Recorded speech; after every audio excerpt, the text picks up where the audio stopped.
Meu caro presidente, senhoras e senhores vereadores, a manifestação do vereador Libardi é pertinente.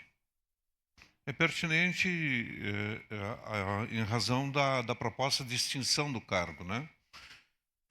Mas para quem como eu, que já foi diretor, presidente do SAMAI durante muitos anos, as atividades do SAMAI estão diretamente e umbilicalmente ligadas à questão da preservação ambiental. Então, todos os cargos lá existentes, sejam cargos de confiança ou sejam cargos de carreira, eles têm que ter essa preocupação da preservação ambiental, preservação das nossas bacias,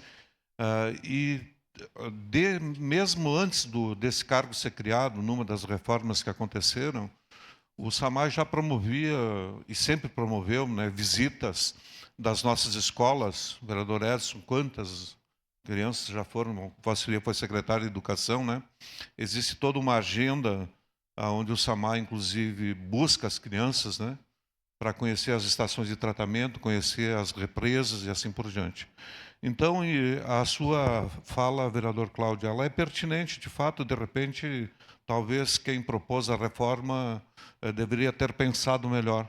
Mas temos tempo aí pela frente, né, para fazer essa correção, e tenho certeza que o prefeito Adiló é um amigo do meio ambiente e provavelmente os novos diretores, o João, que está lá no SAMAI, já foi secretário municipal do meio ambiente, vai ter uma preocupação com relação a isso. Então, nesse sentido, lhe dou razão, mas também, ao mesmo tempo, lhe digo que no SAMAI o pessoal se preocupa com o meio ambiente. Muito obrigado.